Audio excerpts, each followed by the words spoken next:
Selamat berjumpa dengan saya di channel Masuk Akal. Kali ini saya akan membahas tentang tema apakah Tuhan membohongi Adam. Saya membahas ini karena saya melihat di TikTok ada sebuah pernyataan bahwa Allahnya orang Kristen yang ditulis di Adam itu membohongi Adam. Katanya mati, tapi kenapa tidak mati? Nah, silahkan saudara kalau nanti setuju dengan saya boleh di like, boleh di share, juga bisa subscribe juga. Nah, saya akan mengulas dari kitab Kejadian 3, saudara nanti dibaca sendiri supaya cepat. Itu kan dijelaskan bahwa Allah berkata kepada Adam, kalau dia makan pohon pengetahuan yang baik dan yang jahat, ia akan mati. Tetapi iblis berkata bahwa Hawa tidak akan mati, tapi matanya akan terbuka dan dia tahu yang baik dan yang jahat. Dan kenyataannya, ketika Adam dan Hawa makan buah pengetahuan yang baik dan yang jahat, tidak mati. Apakah Allah berbohong? Dan ternyata memang Adam dan Hawa jadi matanya terbuka dan dia bisa melihat dirinya dalam keadaan telanjang. Dan orang berpengetahuan kalau telanjang itu malu, tidak baik. Maka dia berusaha untuk mencari daun atau tumbuhan untuk menutupi tubuhnya. Nah, saya akan bacakan di Kejadian 3 ayat 21. Dan Tuhan Allah membuat pakaian dari kulit binatang untuk manusia dan untuk istrinya itu, lalu mengenakannya kepada mereka. Berfirmanlah Tuhan Allah, sesungguhnya manusia itu telah menjadi salah satu dari kita, tahu tentang yang baik dan yang jahat. Maka sekarang jangan sampai ia mengulurkan tangannya dan mengambil pula dari buah pohon kehidupan itu dan memakannya sehingga ia hidup untuk selama-lamanya. Jadi dari ayat ini mau menunjukkan bahwa Tuhan tidak bohong. Konsep kematian antara yang diterima oleh iblis kepada manusia itu berbeda dengan Tuhan. Jadi pertanyaannya di sini adalah juga kita bisa belajar bahwa kadang yang dikatakan oleh iblis itu benar. Tapi iblis tidak menceritakan hasilnya kematian kekal. Nah, di ayat yang 21 ini Allah melepaskan pakaian manusia yang dari tumbuhan dan membuat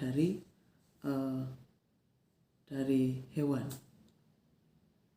Nah, ini perbedaan pengetahuan yang antara kebenaran dan baik dan benar itu berbeda antara manusia dengan Tuhan. Dan di sana dikatakan supaya tidak memakan pohon kehidupan dan makan sehingga hidup untuk selama-lamanya. Jadi konsep kalau menurut Tuhan makan buah pohon kehidupan, pohon buah yang baik dan yang jahat itu akan mati secara kekal. Jadi mati kekekalan.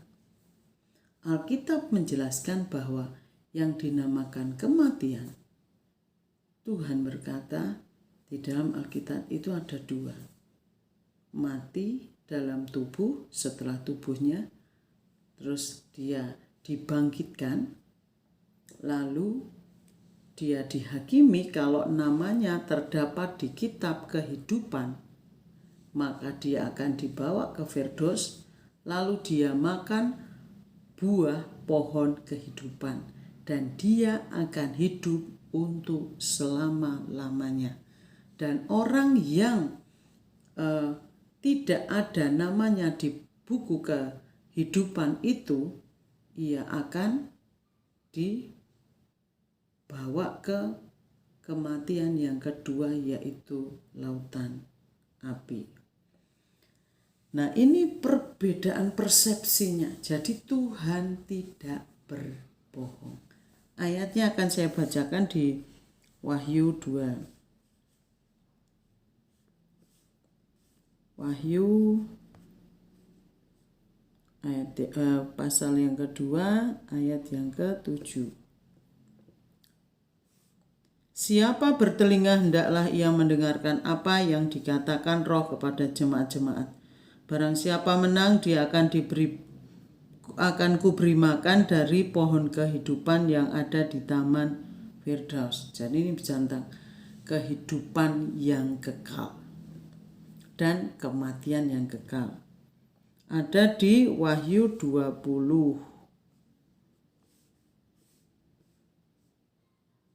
ayat yang ke-6. Berbahagia dan kuduslah ia yang mendapat bagian dalam kebangkitan pertama itu, kematian yang kedua tidak berkuasa. Nah, betul kan?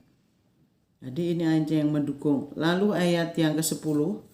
Dan iblis yang menyesatkan mereka dilemparkan ke dalam lautan api dan belerang, yaitu tempat binatang dan nabi palsu itu, dan mereka disiksa siang malam sampai selama-lamanya. Jadi dilemparkan dalam lautan api. Ayat yang ke-14. Lalu maut dan kerajaan maut itu dilemparkan ke dalam lautan api, itulah kematian yang kedua, lautan api. Dan setiap orang yang tidak ditemukan namanya tertulis di dalam kitab kehidupan itu, ia dilemparkan ke dalam lautan api. Jadi ini konsep kematian yang berasal dari pohon kehidupan dan pohon pengetahuan yang baik dan pengetahuan yang jahat adalah kematian kekal. Jadi sekarang kita bisa belajar bahwa persepsi kita tentang kematian menurut Tuhan dan kita harus sama. Dan itu kita bisa belajar dua hal. Belajarlah mengandalkan Tuhan dan cari Tuhan sehingga kita tahu persis persepsi setiap perkataan Tuhan sehingga kita tidak tersesat oleh perkataan orang, pengertian diri sendiri ketika membaca, loh kok seperti ini Alkitabnya. Kan ada segitu. Tapi kita kalau mengikuti pengertian Tuhan akan benar. Yang kedua yaitu kita bisa belajar bahwa iblis itu berbicara juga benar. Ada faktanya. Tapi ujungnya maut.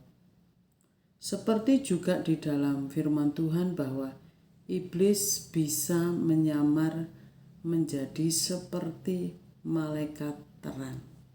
Bisa membuat mujizat dan semuanya.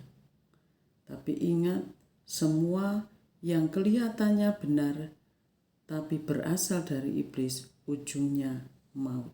Jadi kita belajarlah firman Tuhan, mengandalkan firman Tuhan supaya kita tidak ditipu oleh si jahat. Demikian pembahasan saya, kiranya memberkati, dan saya tertarik juga untuk berpikir mengapa pohon buah pengetahuan yang baik dan yang jahat itu bisa membawa kepada kematian yang kekal. Nah, akan saya bahas di channel selanjutnya. Sekian, Tuhan memberkati.